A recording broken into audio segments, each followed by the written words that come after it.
Liverpool's summer transfer window is heating up fast. The Reds are making bold moves, swooping in for a striker dubbed Thierry Henry 2.0, turning Alexander Isak's head with a potential blockbuster deal, and facing a fresh bid from Bayern Munich for Luis Diaz. Meanwhile, James Mcconnell has been left out of the preseason squad, raising questions about his Anfield future. Here's everything you need to know. It's happening, Liverpool will sign Thierry Henry 2.0. It's now all but certain that Hugo Ekitike will join Liverpool.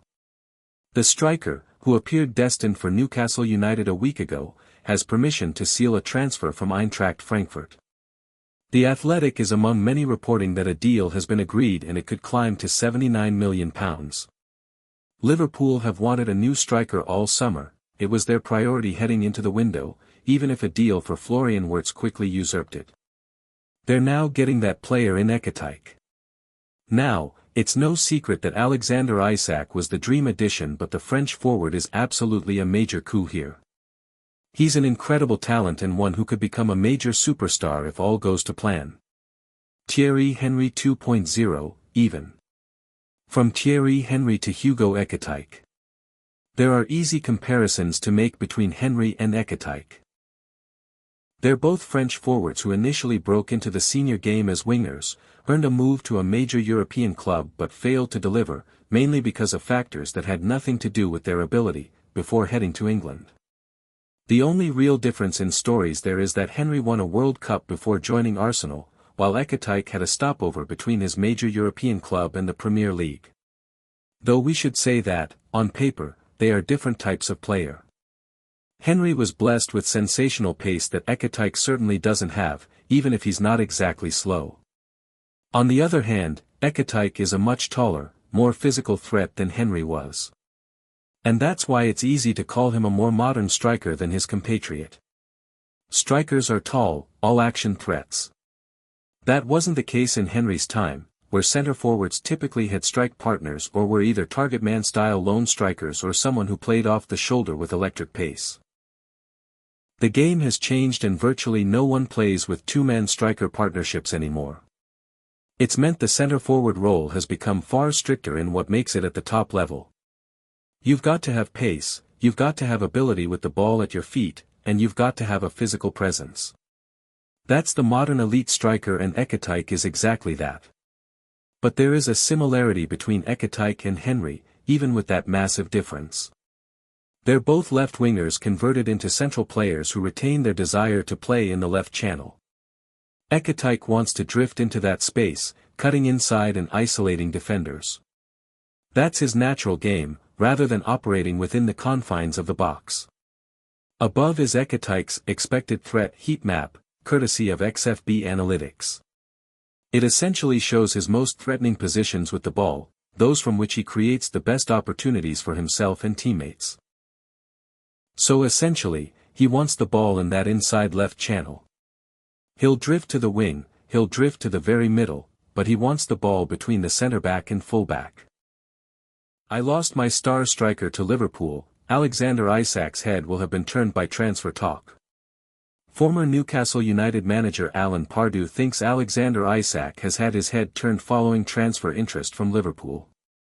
Alan Pardew thinks Alexander Isak's head has been turned by Liverpool as he lauded Eddie Howe's decision to leave the striker out of the Newcastle United squad for their latest pre-season friendly. The Swede was absent for the Magpies as they were thrashed 4-0 by Celtic.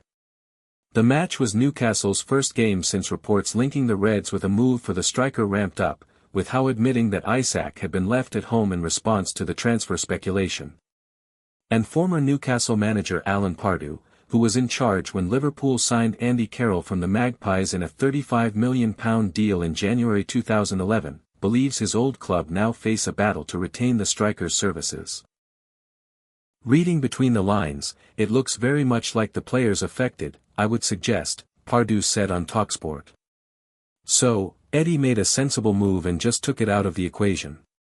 Whether he was affected or not, whether we can speculate about that, which we can, whether it's true or not, I'm not party to. But what I do know is it was a wise move to take him out of the equation. When players want to move they make it fundamentally clear in their actions and that can cause a problem. Has Isak's head been turned? I would suggest possibly yes, so they've got a battle on there. I think Eddie's trying to play it down but it won't go away until Liverpool conduct their business. It's up to you, the manager, because you manage the dressing room. You've got to call it as you see it.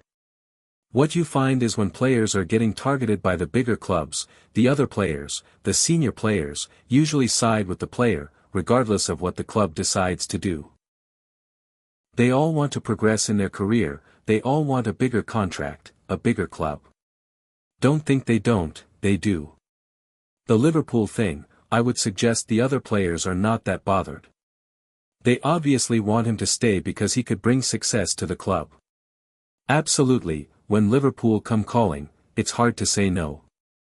But one day that could be them. So they want to see that the club are treating the players correctly. You have to try and find a fine balance between saying to the player, it's your duty to play and if I ask you to play, you're going to play but on this occasion, just sit this out. That might make things a little bit easier for everybody. A bit of diplomacy all round.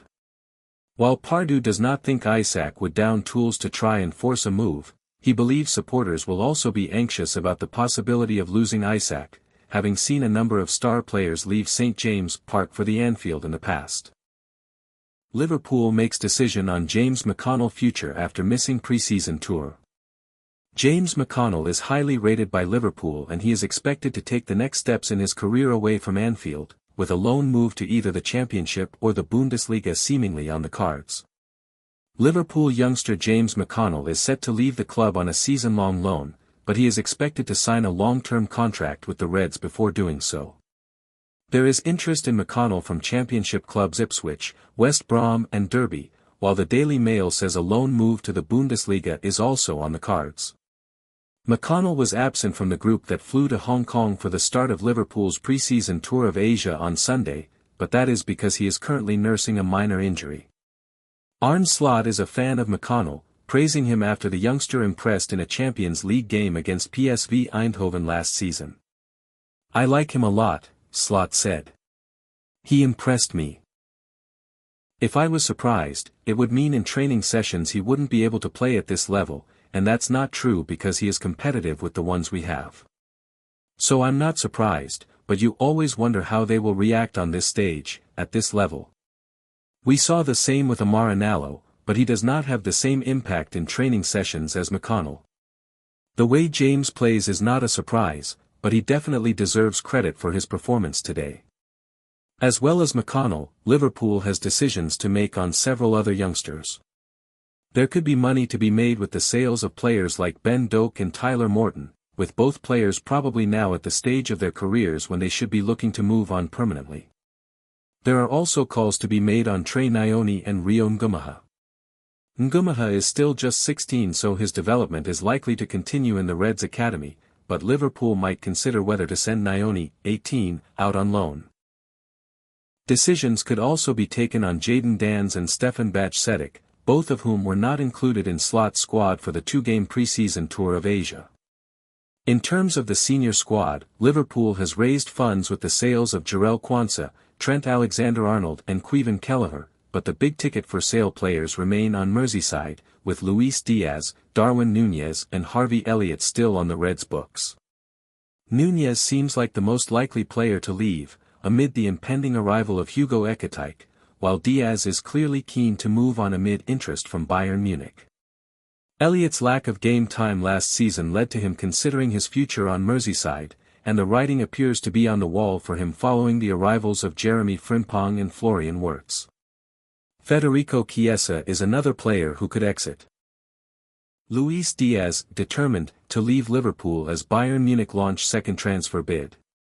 Luis Diaz is hoping that Bayern Munich make Liverpool a second offer they can't refuse after telling the club that he wants to leave in the summer transfer window. Bayern Munich are set to test Liverpool's resolve with a second bid for Luis Diaz, who is desperate to join the German side. The Reds have already rejected £158.6 million offer from Bayern for the winger, but the saga is set to rumble on. Diaz was a key player in Arne Slot's side last season, contributing 17 goals and 8 assists in 50 appearances across all competitions to help them end the 2024-25 campaign with the Premier League trophy. He has 2 years left on his current contract, but is understood to be unhappy with his current terms and has been chasing an improved deal. Liverpool have handed bumper new contracts to Virgil van Dijk and Mohamed Salah this year, and also tried to sign Trent Alexander-Arnold up to fresh terms. However, such a contract has not been forthcoming for Diaz. Liverpool have made clear it's not on their to-do list, and the player has therefore made it clear he wants to leave. The Reds did not even consider Bayern's initial bid, deeming it well below their valuation of the Colombia international. But Bayern have not been deterred and will continue to push for Diaz, who they see as a replacement for Leroy Sane, who left for Galatasaray this summer. As reported by ESPN, a second bid, worth around £60 million plus add-ons is being prepared. Diaz is understood to be determined to leave Liverpool this summer if he doesn't get a new deal and has told the club of his intentions. The 28-year-old winger has flown out with Liverpool for their pre-season tour of Hong Kong and Japan. The Reds are preparing to play AC Milan and Yokohama F. Marinos in Asia, and the inclusion of Diaz shows they expect him to stay put. While he now has his sights set on Bayern, Diaz had initially wanted to leave for Barcelona this summer. Barca sporting director Deco openly admitted the club were interested in signing him, and ESPN says an offer of £65 million from the Catalan giants was rejected by Liverpool. Barca then tried to sign Athletic Club's Nico Williams, before deciding to go for Marcus Rashford on loan from Manchester United. With Diaz not interested in moving to Saudi Arabia, that has left Bayern as the only option on the table. Diaz has 41 goals and 23 assists in 148 games across all competitions for Liverpool since joining from Porto for £37 million in January 2022. There is a feeling that a deal can be done, given Liverpool are about to increase their spending to beyond £250 million when Hugo Ekitike arrives in a £79 million deal from Eintracht Frankfurt in the coming days. Liverpool have sold Jarell Quansah, Kevin Kelleher, Alexander-Arnold and Nat Phillips this summer, but further departures are needed. As well as Diaz, there are doubts over the futures of Darwin Núñez, Harvey Elliott and Ibrahima Konate.